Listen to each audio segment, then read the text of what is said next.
السلام عليكم. جيت نشارك معكم طريقة المروزية، تطلع رائعة. عندي سكينجبير، الخرقوم، المروزية، الثومة، معلقة ديال السمن، الملحة.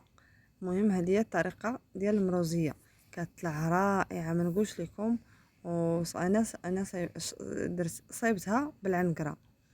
بالنسبة لهذا الفيديو راه عندي درتو على حساب العيد، ولي الظروف ما تليتش حطيتو.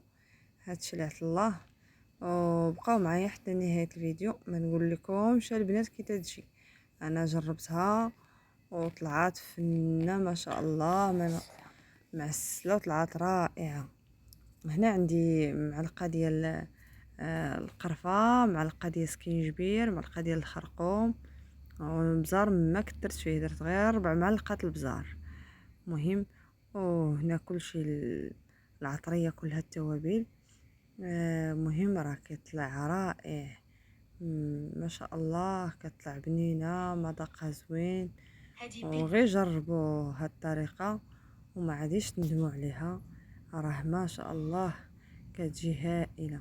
عندي هنا 3 كيلو ديال العنقره. بالنسبه للعنقره 3 كيلو اللي درت. راه دائما اللحم واخا كتكتريه فاش كيطيب كيولي قليل، ما كيبقاش داكشي اللي حطيتيه فاش تحطيه تيكون كتير، وفاش يطيب كيتجمع، خصوصي اللحم ديال البقري الغلمي عفوا. اما بالنسبه للبقري راه ما كيتنقش بزاف. وهنا عندي واحد نص كاس ديال الماء بطبيعه الحال باش نخلط طريقه التوابل. وعندي 2 فروعه ديال الثومه اللي درت كبارين، وإلا كانت عندكم الثومه صغيره ديروا 3 الفروعه اولا اكثر. المهم انا درت 2 فروعه كبارين. وهنا عندي واحد الضامه ديال الزعفران، دويمه الزعفران حتى هي درتها.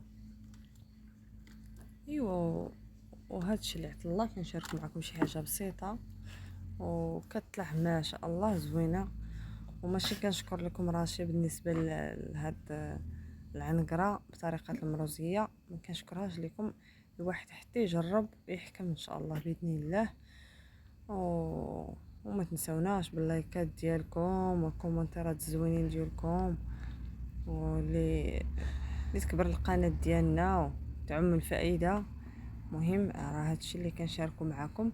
انا كنشاركو معكم. هنا عندي نص كاس ديال الزيت بلديه، اكتفيت بنص كاس ديال الزيت بلديه وتبارك الله راه اللحم يدم. المهم هاد نص كاس ديال الزيت البلديه انا هنا كنحطو في الطنجره، كنحطو في الطنجره باش نردو يطيب.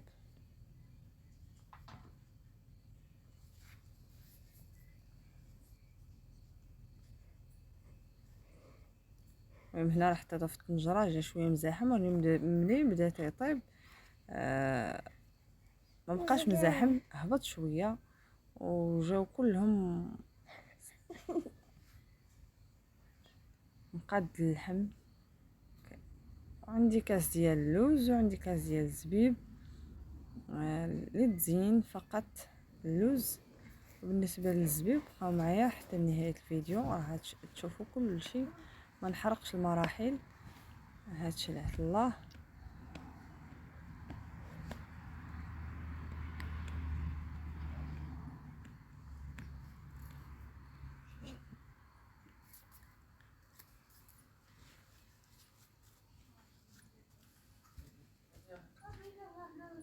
هنا عندي كاس ديال الزبيب وكاس ديال اللوز. هنايا اللحم تبارك الله هبط وكيطيب، راه ما كثرتش ليه الروا بزاف ديال الماء، كنقلبو غير في القياس باش يجي بنين. وفي تبارك الله فتي دغيا طاب. هنا داك الكاس ديال الزبيب غسلته، رقدته في الماء بعدا واحد نص ساعه حتى ترقد مزيان، وغسلته مزيان وحطيته على اللحم ديالي. وهنا عندي شويه الزعفران حطيته نيت في الغلاقه ديال الطنجره اللي كيطيب فيها اللحم باش يسخن. وهنايا دردرتو على اللحم ديالي. بالنسبه اللحم طلع رائع. بالنسبه عندك عراضه او مستعده ديري لوليداتك، ها كيطلع زوين. وقت الواحد ماشي كاع يدير كثير، هنا عندي معلقه ديال العسل، واللي يدير 3 المعالق يديرهم، واللي يدير 4 يديرهم. المهم تيبقى دائما العسل على حسب، انا درت 2 معالق ديال العسل. العسل دائما تيبقى على حسب النوعيه، واش كيحب الواحد يكون داكشي معسل مزيان او يكون فيه غير مبنه. انا راه فيه غير مبنه ديال العسل، ماشي ما جاش حلو بزاف، غير 2 معالق ديال العسل. والمهم راه جا رائع. الحاجه انسان عمره ما يحكم عليها، تيحكم عليها حتى تيدير يطيبها وتبان ليه. هنايا على الحيمات ديولي كتبارك الله طلعوا ما شاء الله زوينين وفتيين، وجا داكشي رائع. والطبق ديالي جا ما شاء الله زوين، وهادشي اللي عطا الله. المهم بقاو معايا حتى نهايه الفيديو. راه كيطيح غير بوحدو. هاد الطريقه فاش بديت نحطو راه ما قدرتش نحطوه حيت كيتفرتت بوحدو، واخا ما خليتوش طاب بزاف، انما العنقره دائما كتكون لحمها هشيش ورطب وكيجي رائع ما شاء الله. بالنسبه هنا لاصوص ديالها،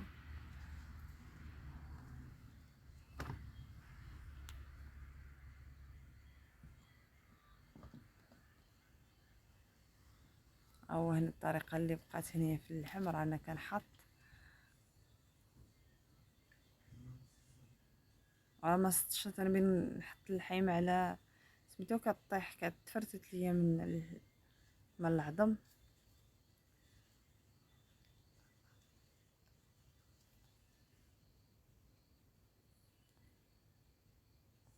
على صوص هنايا اللي كاين غنحطو اللي فيه الزبيب وفيه.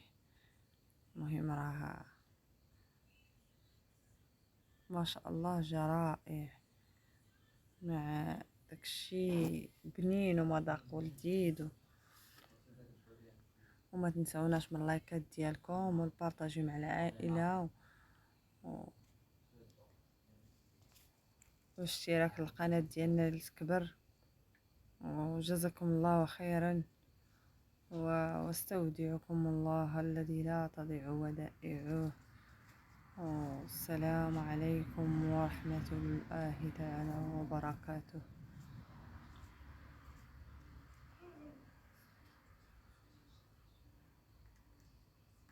هنا عندي اللوز بعد ما قليته فركت سلقته وقليته في الزيت. الطريقه كلشي كيعرف ليها تبارك الله.